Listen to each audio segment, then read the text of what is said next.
Hello दोस्तों, current affair series में आपका स्वागत है। आइए देख लेते हैं आज के प्रमुख करंट अफेयर और सुर्खियां। दोस्त, फर्स्ट क्वेश्चन है मित्र, green India mission green mission India किस वर्ष शुरू किया गया है? दोस्त, ये शुरू किया गया है भैया 2014 में। ऑप्शन नंबर सी सही होगा।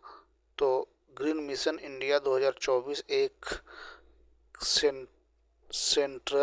सेंट्रली स्पॉन्सर्ड स्कीम के रूप में शुरू किया गया था। यह राष्ट्रीय जलवायु परिवर्तन कार्य योजना के 8 मिशनों में शामिल है। इसका उद्देश्य वन एवं वृक्ष आवरण को बढ़ाना और जलवायु परिवर्तन से निपटना है। अगला क्वेश्चन देख लेते हैं दोस्त। नेक्स्ट,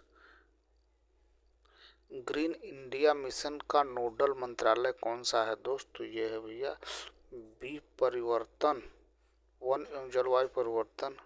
ऑप्शन नंबर बी सही होगा। अगला क्वेश्चन देखते हैं। इनका नोडल मंत्रालय पर्यावरण, वन एवं जलवायु परिवर्तन मंत्रालय है। मिशन का प्रमुख लक्ष्य वन आधारित आजीविका और पारिस्थितिक तंत्र सेवाओं को मजबूत करना भी है। अगला क्वेश्चन देख लेते हैं। विष्णु घाट पीपल कोटी जल विद्युत परियोजना किस नदी पर है? दोस्त, तो ये है अलकनंदा नदी पर। ऑप्शन नंबर बी सही होगा। 444 MW मेगावाट की विष्णु पीपलकोटी हाइड्रोलिक प्रोजेक्ट उत्तराखंड के चमोली जिले में अलकनंदा नदी पर विकसित की जा रही है। इसे THDC इंडिया लिमिटेड विकसित कर रही है। अगला क्वेश्चन देख लेते हैं दोस्त। विष्णु घाट पीपलकोटी परियोजना की स्थापित क्षमता कितनी है? दोस्तों, यह 444 मेगावाट। तो परियोजना की स्थापित क्षमता 444 मेगावाट और इसे नॉर्दर्न ग्रिड के लिए पीकिंग पावर उपलब्ध कराने के लिए डिजाइन किया गया है। अगला क्वेश्चन देख लेते हैं। विष्णु घाट पीपलकोटी परियोजना को किस अंतर्राष्ट्रीय संस्था से वित्तीय सहायता मिल रही है? दोस्त, 5 का सी सही होगा, वर्ल्ड बैंक से। ऑप्शन नंबर सी सही होगा। तो इस परियोजना को विश्व बैंक से लगभग 668 मिलियन अमेरिकी डॉलर ऋण मिला है। अगला क्वेश्चन देख लेते हैं। फास्ट डीएस योजना का संबंध किससे है? दोस्तों, 6 का बी सही होगा, विदेशी संपत्तियों का स्वैच्छिक योजना। तो foreign asset of small tax payer disclosure scheme एक बार स्वैच्छिक घोषणा योजना है। यह फाइनेंस एक्ट 2026 के चैप्टर 4 में शामिल और पात्र करदाताओं को कुछ घोषित विदेशी संपत्तियों आय की घोषणा का अवसर देती है। अगला क्वेश्चन क्या है?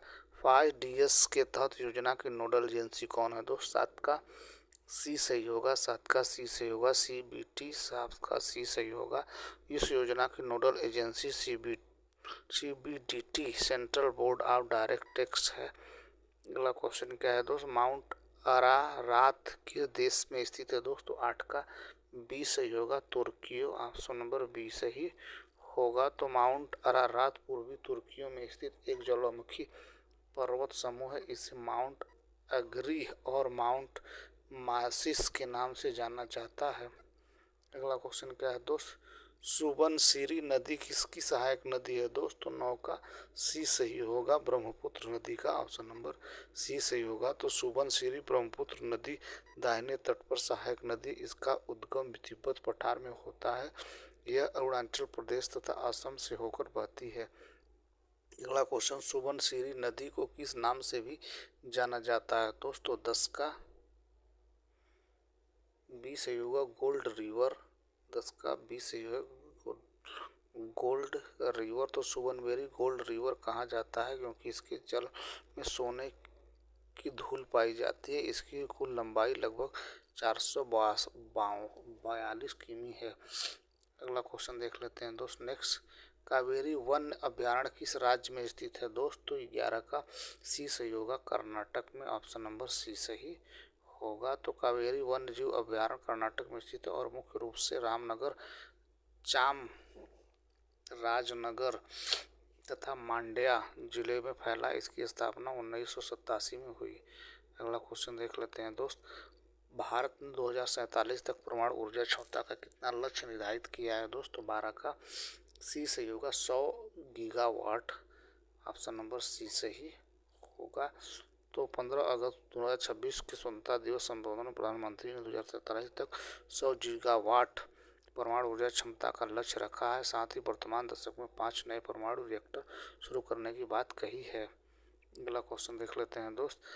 भारत 2026 में ब्रिक्स इन्वायरमेंट मिनिस्टर मीटिंग के किस संस्करण की मेजबानी करेगा? दोस्त 13 का सी सही होगा। दोस्त 12वां संस्करण का ऑप्शन नंबर सी सही होगा। तो भारत 17 अगस्त 2026 को 12वीं बार ब्रिक्स इन्वायरमेंट मिनिस्टर मीटिंग की मेजबानी करेगा। 2026 में ब्रिक्स की अध्यक्षता भारत के पास है।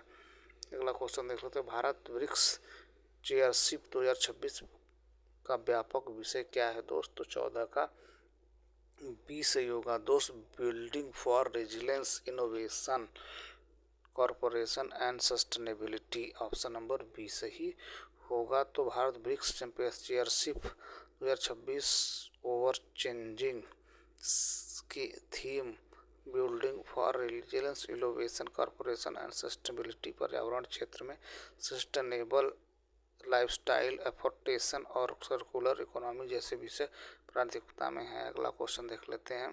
क्वेश्चन 16 अगस्त 2026 की रिपोर्ट के अनुसार भारत घरेलू एलपीजी आपूर्ति बढ़ाने के लिए प्रतिदिन कितने मीट्रिक टन का अधिकतम उत्पादन लक्ष्य निर्धारित किया गया है? क्वेश्चन नंबर 15 का सी सही होगा। 63,810 टन, ऑप्शन नंबर सी सही होगा। सरकार ने राज्य एवं निजी रिफाइनरियों के लिए 63,810 मीट्रिक टन प्रतिदिन का अधिकतम एलपीजी उत्पादन लक्ष्य निर्धारित किया है। इसका उद्देश्य घरेलू आपूर्ति सुनिश्चित करना और ईंधन पर बफर तैयार करना है। तो ये रहा दोस्त आज के प्रमुख करंट अफेयर और प्रमुख सुर्खियाँ। Thank you so much for watching this video.